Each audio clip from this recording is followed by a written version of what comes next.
डर। महाभारत काल की बात है। एक बार कृष्ण और बलराम किसी जंगल से गुजर रहे थे। चलते चलते काफी समय बीत गया और अब सूरज भी लगभग डूबने वाला था। अंधेरे में आगे बढ़ना संभव नहीं था, इसलिए कृष्ण बोले, बलराम, हम ऐसा करते हैं कि अब सुबह होने तक यहीं ठहर जाते हैं। सुबह होते ही हम अपने मंजिल की ओर बढ़ चलेंगे। बलराम बोले, पर इस घने जंगल में हमें खतरा हो सकता है। यहाँ सोना उचित नहीं होगा। हमें जाग कर ही रात बितानी होगी। अच्छा, हम ऐसा करते हैं कि पहले मैं सोता हूँ और तब तक तुम पहरा देते रहो, और फिर जैसे ही तुम्हें नींद आए तुम मुझे जगा देना। तब मैं पहरा दूंगा और तुम सो जाना। कृष्ण ने सुझाव दिया। बलराम तैयार हो गए। कुछ ही पलों में कृष्ण गहरी नींद में चले गए और तभी बलराम को एक भयानक आकृति उनकी ओर आती दिखी। वो कोई राक्षस था। राक्षस ने उन्हें देखते ही जोर से चीखा और बलराम बुरी तरह डर गए। इस घटना का एक विचित्र असर हुआ। भय के कारण बलराम का आकार कुछ छोटा हो गया और राक्षस और विशाल हो गया। उसके बाद राक्षस एक बार और चीखा और पुनः बलराम डर के कांप उठे।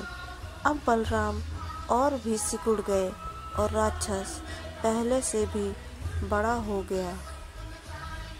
राक्षस धीरे धीरे बलराम की ओर बढ़ने लगा।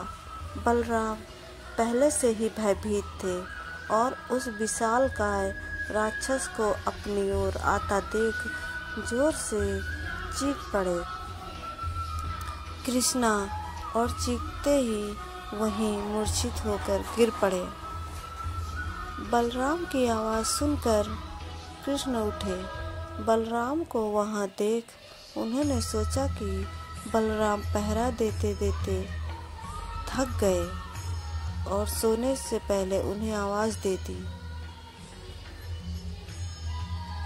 अब कृष्ण पहरा देने लगे। कुछ देर बाद वही राक्षस उनके सामने आया और जोर से चीखा।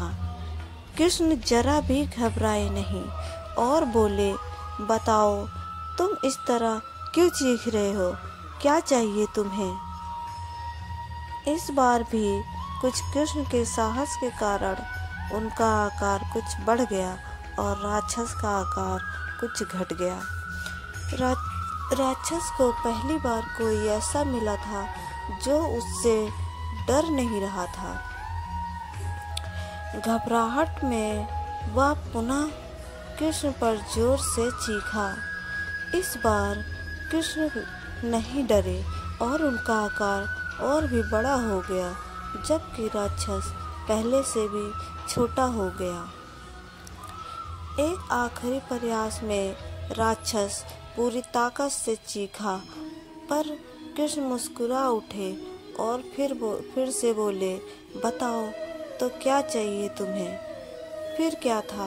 राक्षस सिकुड़कर बिल्कुल छोटा हो गया और कृष्ण ने उसे हथेली में लेकर अपनी धोती में बांध लिया और फिर कमर में खोस कर रख लिया। कुछ ही देर में सुबह हो गई। कृष्ण ने बलराम को उठाया और आगे बढ़ने के लिए कहा। वे धीरे धीरे आगे बढ़ने लगे। तभी बलराम उत्तेजित होते हुए बोले, पता है कल रात में क्या हुआ था? एक भयानक राक्षस हमें मारने आया था। रुको रुको। बलराम को बीच में ही टोकते हुए कृष्ण ने अपनी धोती में बंधा राक्षस निकाला और बलराम को दिखाते हुए बोले, कहीं तुम इसकी बात तो नहीं कर रहे हो? हाँ, यही वो है, पर कल जब मैंने इसे देखा था तो ये बहुत बड़ा था। ये इतना छोटा कैसे हो गया। बलराम आश्चर्यचकित होते हुए बोले। कृष्ण बोले, जब जीवन में तुम किसी ऐसी चीज से बचने की कोशिश करते हो जिसका तुम्हें सामना करना चाहिए, तो वो तुमसे बड़ी हो जाती है और तुम पर नियंत्रण करने लगती है। लेकिन जब तुम उस चीज़ का सामना करते हो जिसका सामना तुम्हें करना चाहिए, तो तुम उससे बड़े हो जाते हो और उसे नियंत्रित करने लगते हो।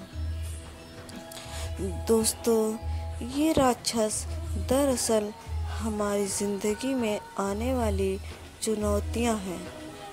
अगर हम इस चुनौतियों को टालते हैं तो ये और बड़ी हो जाती हैं।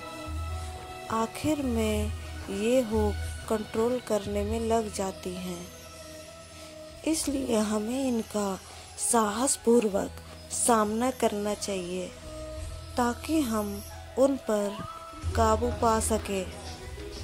इस प्रकार चुनौतियों का डट के सामना करने से वो छोटी सी हो जाएंगी, जिससे हम आसानी से उन पर नियंत्रण कर सकते हैं और सफल हो सकते हैं।